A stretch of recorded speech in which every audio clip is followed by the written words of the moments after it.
Graça e paz, amados de Deus, estamos aí para iniciar mais uma série. Estamos iniciando mais uma série aqui no nosso canal, História da Filosofia Cristã. Para você que não conhece, eu sou o pastor Anderson Poço, estamos aqui nas internet da vida. E nós vamos aí juntos crescer, né? Juntos aprendendo, né? Nessa caminhada interessante. Quando você vai estudar História da Filosofia, você compreende aí todos os grandes pensadores, né, desde o período pré-socrático até os filósofos contemporâneos, mas a nossa meta aqui não é estudar filosofia em geral. Estamos delimitando essa série de estudos, essas aulas, somente sobre a história da filosofia cristã. E para podermos iniciar esses estudos, eu tenho por base aqui, né, nós estaremos usando como livro-texto, o nosso querido, essa obra aqui, ó, da editora Vozes, História da Filosofia Cristã, uma obra com 592 páginas. São dois autores, Philotheus Boyner e Etienne Gilson, que é muito conhecido aí também, historiador, né, filósofo aí, teólogo, muito conhecido aí de outras edições, outras obras aí, publicadas por editoras evangélicas, né? Essa obra aqui foi publicada pela Vozes, então nós vamos percorrer aí importantes filósofos / teólogos da história da filosofia cristã, né? E logo nessa primeira aula nós vamos falar sobre Justino Marte, isso mesmo, Justino filósofo e Marte, que compreende aquele período da filosofia helênico-patrística, tá certo? E você que está chegando aí agora no nosso canal, dê o like, comente, compartilhe esse vídeo para ajudar a engajar o canal. Peço a você que possa estar aí comentando, certo? Divulgando o nosso canal de alguma maneira. Se você quer ajudar também financeiramente, aqui embaixo tem o nosso Pix, pode ficar à vontade para nos abençoar qualquer valor. Se quer se tornar um apoiador do nosso canal, nós temos também o link do Apoia-se. Você poderá tornar-se apoiador mensal, ali, um patrono deste canal, abençoando-nos a partir de R$5. Pastor, R$5 para mim é fichinha. Eu tenho condições de abençoar com 10, com 15, amém. Faça isso, né? Deus colocou no seu coração, faça isso. Fazendo isso, vamos colocar você depois no nosso grupo do WhatsApp da Point Family, a família Point, lá no nosso grupo do WhatsApp. Você deve estar ouvindo ao fundo o rapaz lá na rua ali, passando a máquina, cortando o mato. Fechei as portas, estou aqui no calor para diminuir o máximo possível o som, mas nada que venha nos impedir de fazermos esse vídeo, ok? Vamos lá. O cristianismo é uma religião essencialmente universal. Destina-se indistintamente aos homens de todas as raças, de todas as nações, de todas as camadas sociais. Entretanto, é um fato histórico que a Boa Nova recrutou seus primeiros ouvintes e adeptos, principalmente entre as classes humildes. Já São Paulo, no caso, o apóstolo Paulo, faz questão de lembrar aos coríntios, abre aspas para Paulo, 1 Coríntios 1:26, não são muitos os sábios no sentido mundano, nem muitos os poderosos, nem muitos os nobres. Mas é igualmente, fecha aspas para Paulo, mas é igualmente um fato histórico que dentro em pouco e em número sempre crescente, muitos homens cultos encontraram na sabedoria da cruz a plena satisfação da sua sede de verdade, de seus anseios espirituais e até mesmo das suas exigências científicas. A verdade é, irmãos, note bem, como pastor, observo isso, como pregador, você também que é cristão, você deve observar isso na vida das pessoas. O que, pastor? Existem pessoas que são simples, a sua fé é pura, a sua fé é simples, você chega e fala, ó, Jesus morreu por você, ele te ama. Amém, puxa, ela vai, se converte. Ela não exige nenhuma explicação a mais, ela simplesmente crê. São pessoas consideradas místicas, elas têm uma grande facilidade para crer no sobrenatural. Mas também, o outro lado também é verdade, irmão. Existem pessoas que são totalmente distintas, elas não são racionalistas. Quero usar aqui a palavra racionalista no sentido de serem inquiridoras, pessoas questionadoras. Não por maldade elas fazem isso, mas você diz para elas, Jesus te ama. Isso não é suficiente para ela, não. Geralmente são pessoas intelectuais, são pessoas que se aprofundam no conhecimento. São pessoas que, por exemplo, consideram extremamente fútil assistir Big Brother ou ficar falando da vida dos outros. Ela assiste documentários, ela lê muitos livros, são pessoas extremamente estudadas. Então, a mensagem das boas novas para essas pessoas, só dizendo que Jesus morreu na cruz e que Jesus ama ela, não é o suficiente. São pessoas pensadoras, são amantes da sabedoria. Esse é o significado da filosofia, não é isso? Então, essas pessoas precisam de maiores explicações. Essas pessoas precisam que se pregue o evangelho para ela e se tente convencê-la. Eu sei que quem convence é o Espírito Santo. Estou falando aqui de uma perspectiva natural. Convencê-la de que a fé cristã, de que o cristianismo é uma religião coerente, ainda que elementos de fé, elementos acerca da crença para crer em milagres estejam presentes na fé cristã, essas pessoas precisam ouvir, precisam de explicações convincentes, coerentes. Elas querem se aprofundar. Quando foi que surgiu essa determinada doutrina? Como foi o desenvolvimento da cristologia? Só dizer que Jesus a ama, que Jesus espera ela no céu, não é suficiente. Então, assim como nos dias de hoje, também nos primórdios, haviam pessoas, principalmente os mais humildes, muitos escravos, né, no Império Romano, muitos se tornaram cristãos e não precisavam de uma explicação mais profunda, mais sofisticada, mais refinada. Não. Mas outras pessoas, intelectuais, filósofos, certo? Treinados na filosofia grega, ouviram falar de um sujeito de uma cidade de Nazaré, humilde, da Galileia, o fim do mundo, e que esse camarada morre e ressuscita. Explique mais. Como é que é isso? Em que vocês estão se baseando? Qual é a base para vocês ensinarem isso? Então, tais pessoas, muitas delas, ao ouvir o evangelho e receberem uma explicação mais detalhada, mais coerente, após muitos questionamentos, essas pessoas se tornaram cristãs. E com sua bagagem cultural, utilizaram a filosofia, utilizaram a sua cultura em prol da mensagem do evangelho. E assim como elas foram evangelizadas e precisaram receber explicações mais profundas e detalhadas, argumentos não somente históricos ou argumentos de fé, mas precisaram mostrar coerência e razão para ela crer no cristianismo, tais indivíduos também começaram a anunciar o evangelho, se utilizando como subsidiário, digamos assim, da filosofia. Certo? E um desses foi Justino, que era filósofo, Justino Marte. E mais aqui.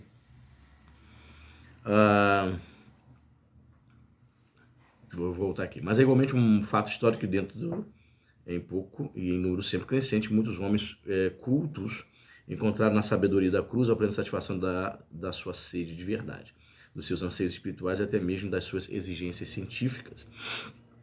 Conquanto o imperativo cristão do metanoia lhes abrisse um novo panorama ideológico e projetasse novas luzes sobre os problemas de Deus, do homem e do mundo, não se lhes exigia uma rendição ao absurdo. Pelo contrário, o imperativo cristão é uma força positiva que tudo submete ao serviço da cruz, inclusive a reflexão. Os primeiros a renderem tal serviço foram os apologetas dos séculos II e III. Coube-lhes a tarefa de mostrar que a mensagem de Cristo, além de representar o cumprimento das profecias do Antigo Testamento, oferecia razão, soluções mais profundas do que as de qualquer filosofia. Aos seus olhos, o cristianismo constitui a verdadeira filosofia, e tudo quanto os gregos haviam logrado elucubrar em matéria de verdade passa a ser uma herança legítima dos cristãos. Deram ocasião às obras dos apologetas, os ataques ao cristianismo por parte dos filósofos contemporâneos. Ou seja, isso é interessante aqui ele dizendo acerca da fé cristã como alvo da reflexão. Por exemplo, o Logos, você vai pegar a questão do Logos de João 1:1. No princípio era o Logos lá no grego, né? E o Logos estava com Deus, o Logos era Deus. Se você for pegar o pano de fundo do Logos, você vai ver que filósofos gregos falaram sobre o Logos. Heráclito e tal. Mas somente João, embora ele tome de empréstimo da filosofia grega o termo Logos, somente João vai trazer a personificação do Logos. Ele vai dizer que o Logos é uma pessoa, não é algo abstrato, a mente do universo, coisa do tipo. Não, Logos é um ser, é a segunda pessoa da Santíssima Trindade. No princípio era o Logos. O Logos estava com Deus, e ele é Deus. Entende? Isso é muito interessante, porque não que João fosse um filósofo de mão cheia, não, mas ele se utiliza de um conceito filosófico grego, certo? Para poder explicar para pessoas que tinham entendiam acerca desse conceito, para poder dizer quem é o verdadeiro Logos. Sim, existe um Logos, mas não é da forma como vocês pensavam, não, até hoje não. O Logos, ele habitou entre nós. João 14. Certo? Então, note, os cristãos se utilizaram da filosofia e da reflexão. Quando ele vai falar sobre o Logos, antes dele escrever qualquer coisa, ele refletiu sobre isso. Não veio assim do nada. Ele remeditou, ele refletiu sobre isso e o Espírito, o inspirou a escrever sobre o assunto. Entende?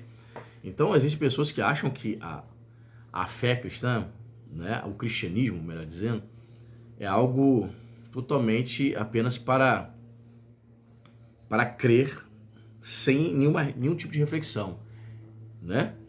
É por isso que a gente vai chegar lá, calma.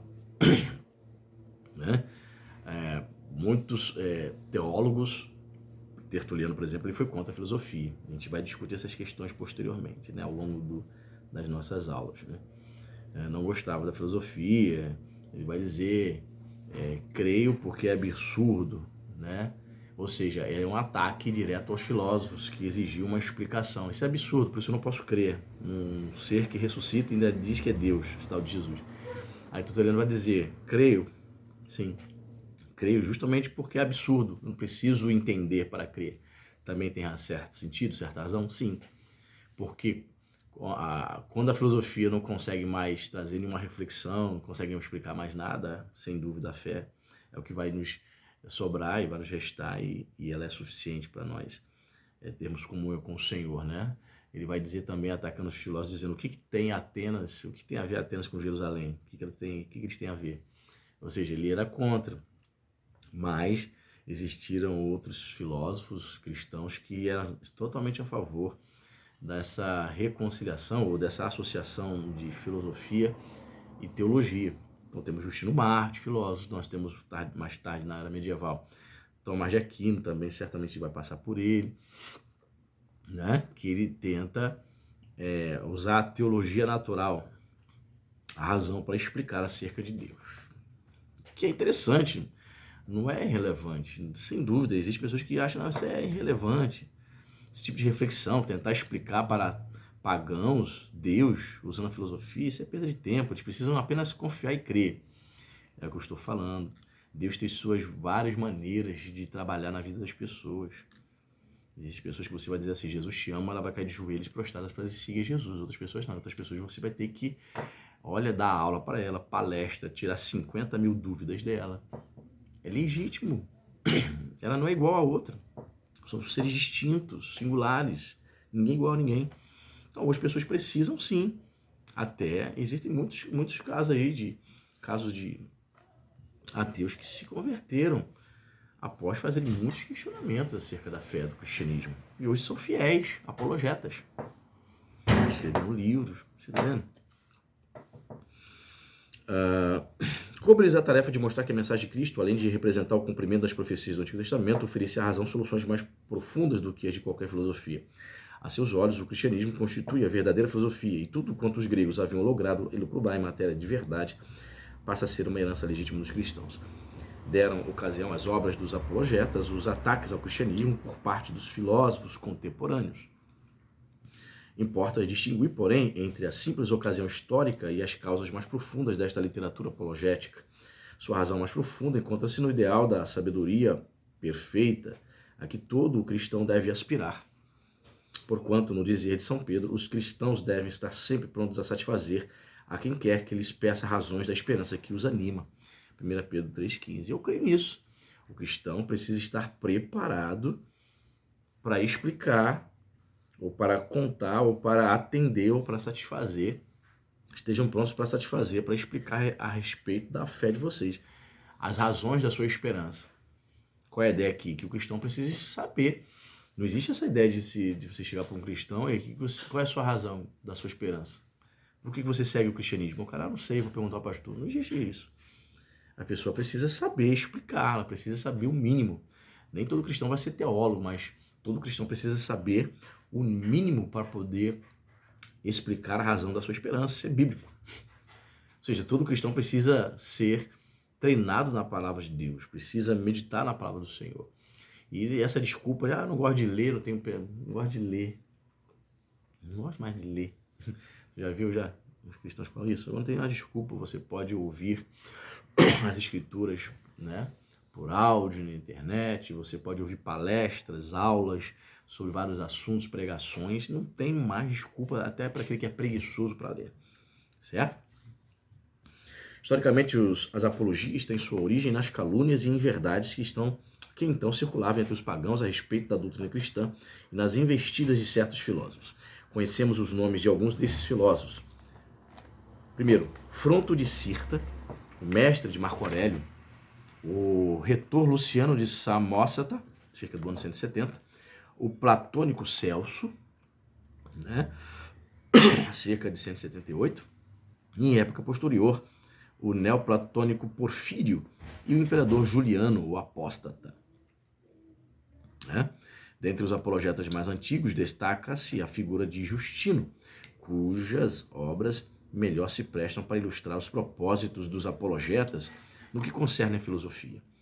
Quanto aos demais apologetas, tais como Quadrato, discípulo dos apóstolos, o filósofo Aristides de Atenas, Taciano, Atenágoras, São Teófilo de Alexandria, Irineu, remetemos-los aos manuais de patrística.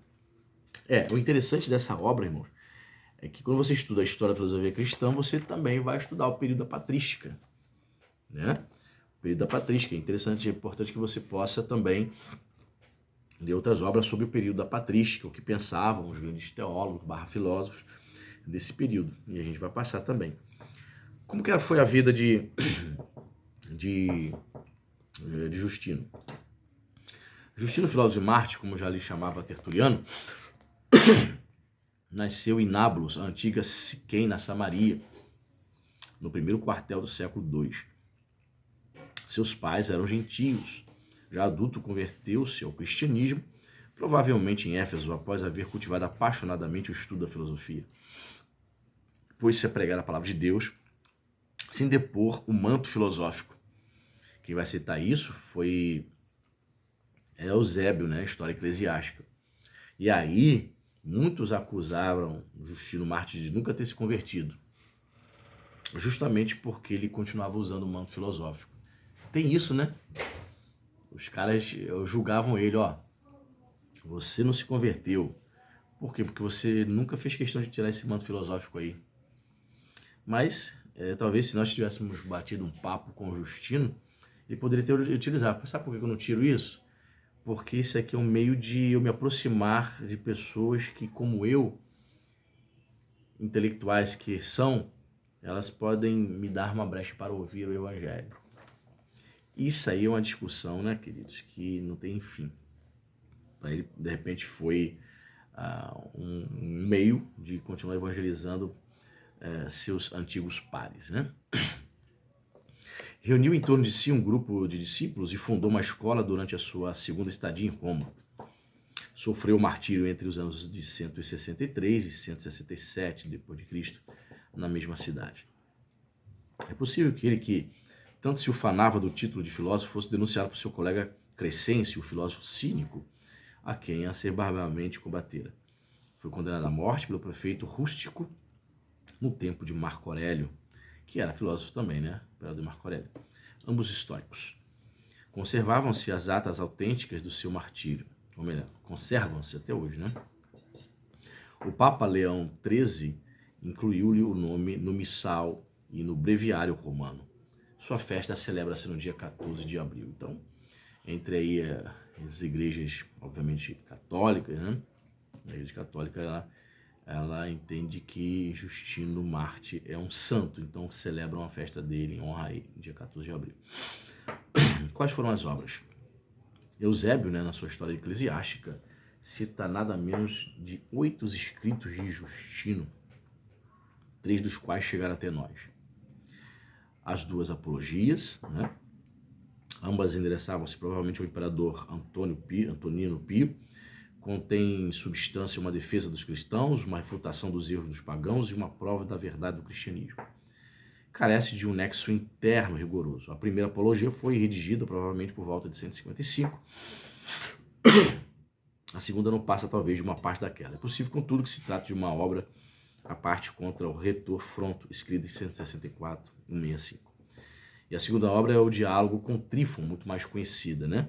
Relata uma entrevista, aí ele colocou entre aspas aqui, parênteses, fictícia, com o Rabino Tarfon, em cerca de 135, e investe contra os judeus. Justino procura demonstrar que a antiga lei foi abolida pela lei de Cristo, que este é Deus e que os pagãos são chamados ao rei de Deus, do qual os judeus se excluíram. Então, quem vai citar que ele foi um escritor até razoavelmente prolífico é o próprio Eusébio de Cesareia. Aconselho também você a adquirir essa obra, História Eclesiástica de Eusébio, pela editora Fonte Editorial, é baratinho, 15 reais, 20 reais no máximo, publicado pela CPAD, bem mais caro, né? Então ele vai dizer, ó, Justino escreveu 8 obras. Aí você, mas a gente só conhece 2. Chegou até nós quase 2000 anos de história do cristianismo, apenas 2 das 8. As outras 6 se perderam, obviamente, né?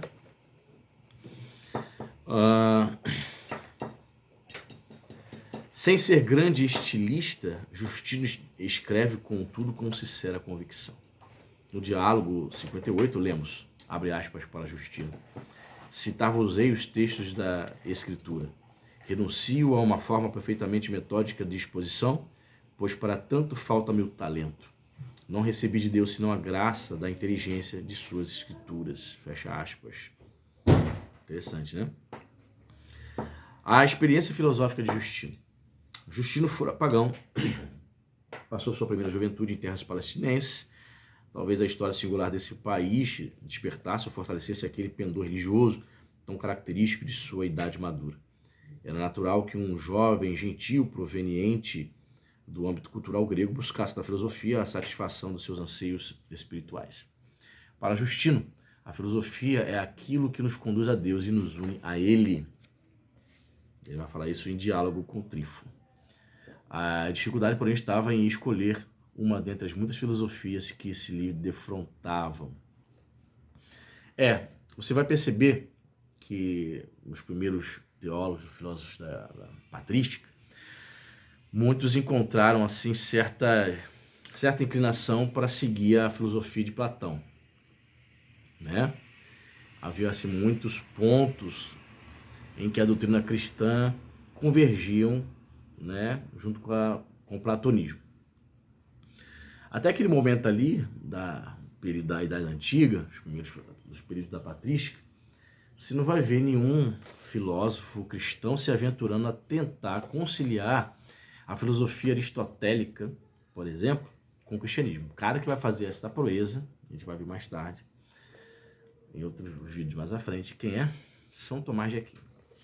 Por isso que eu considero o maior gênio, o maior teólogo de todos os tempos. Não, para mim não é Lutero, não é Lutero, Calvino era gênio, mas também não é Calvino.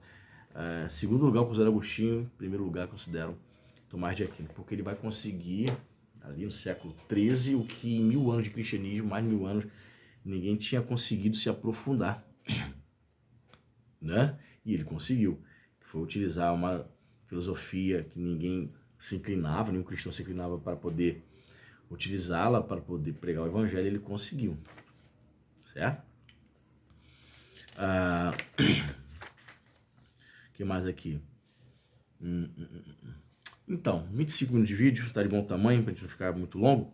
Na próxima aula a gente vai entrar num tema interessante. Justino se desilude com a filosofia grega. Tá certo? Deus abençoe, dê o like, compartilhe e até a próxima.